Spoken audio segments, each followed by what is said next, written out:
Hello everyone, this is Mr. Brass, and I am doing a response video to Inspiring Philosophy's video, Are Miracles Even Possible? And explaining how some academics might disagree with Inspiring Philosophy's conclusions on this matter. And let me just be clear, I have nothing against Inspiring Philosophy, as I have talked to him numerous times and will continue to do so if I can. But I also felt that through my researching of material for a book I'm writing that I ran into this information by an academic, and I decided what better way to just put it out there and to have a reason to put it out there than to use it as a basis for this response video. This is not me saying that I agree with Hume or even the academic, but it's just me getting the information out there. Alright, with that out of the way, let's go. In his video, Are Miracles Even Possible?, Inspiring Philosophy relies on the work of John Earman to claim that David Hume's argument against miracles is an abject failure. But according to philosopher Robert J. Fogelin, it is Earman's critique and, by extension, Inspiring Philosophy's video that is the actual failure. IP's primary weapon in terms of argument is John Earman's claim that Hume uses a rigid, straight rule of induction. Earman argues that for Hume, if we observe a law of nature holding true 100% of the time, its probability becomes exactly 1. Therefore, a miracle's probability is 0. Unless you do as Hume did, and assume all reports of miracles are lies, in order to say miracles do not happen. But that would be arguing in a circle. As C.S. Lewis said, we must agree with Hume that if there is absolutely uniform experience against miracles, if in other words, they have never happened, why then they never have. Unfortunately, we know the experience against them to be uniform only if we know all reports of them are false, and we can know all reports to be false only if we know already that miracles have never occurred.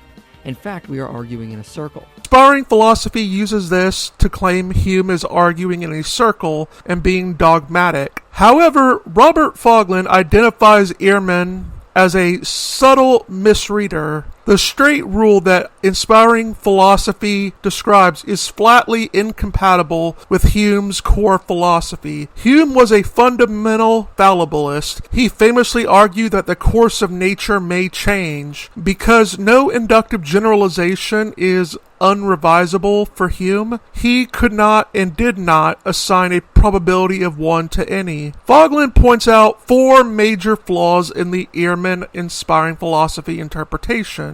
Linguistic convention. When Hume uses the word proof, he isn't defining a mathematical probability of 1. He is using everyday language to describe certainty that is still theoretically revisable. Internal contradiction. Hume talks about weighing proof against proof. If a proof were a probability of 1, you couldn't subtract from it. 1 minus 0.5 is still 0.5. But in Earman's math, if a law is 1, it is unrevisable forever. This is a dead counter to Hume's essay. Hume's Bayesianism. In the treatise, Hume's account of probability is broadly Bayesian, meaning degrees of beliefs are constantly updated, the opposite of the dogmatic straight rule. One of the points he brings up is the fact that contemporaries of Hume responded to him with the example of a prince from a tropical climate who has never seen ice. By Hume's logic, he is correct in believing there is no such thing as ice from just hearing reports of its existence, since that would be extraordinary by his experience alone, and thus he could say it is impossible for ice to exist. Hume's only response to this was to claim that ice was not outside of all human experience, but Earman responds to this attempt by pointing out there was a time when all human experience was limited to a small group that arose in Africa, and no one had experienced ice then.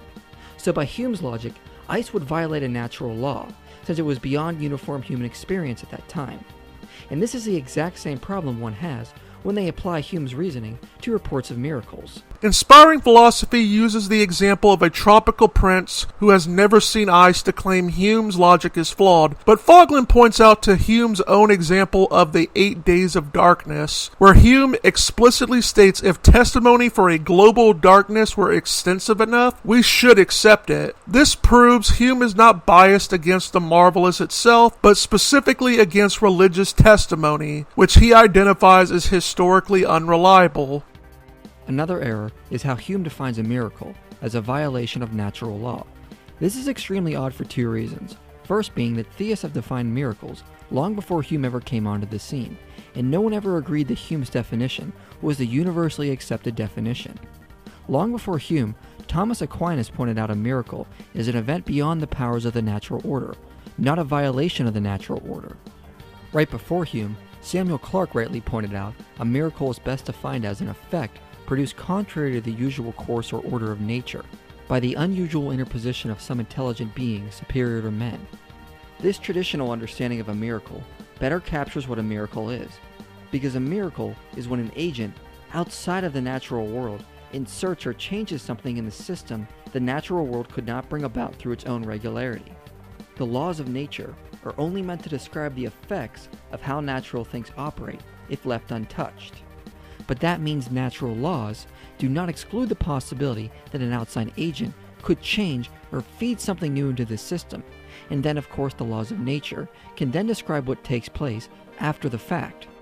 Inspiring philosophy argues that miracles aren't violations of laws but interpositions by God, but Fogelin explains that Hume's definition is the standard for a science of man. Miracles, by definition, disrupt the causal regularities required for science to function. By setting an ultra-high epistemic standard in Part 1, Hume isn't saying that miracles are impossible. He is saying that the evidence required to believe them must be greater than the firm and unalterable experience that established the law in the first place. In the end, IP's video didn't debunk Hume. One could make the argument that it strawmans a version of Hume that was created by John Earman. As Fogelin demonstrates, Hume's essay isn't an abject failure. It is a sophisticated, fallibist challenge that inspiring philosophy's straight rule interpretation fails to address. Well, that is all for today. This is Mr. Brass saying goodbye and get wise.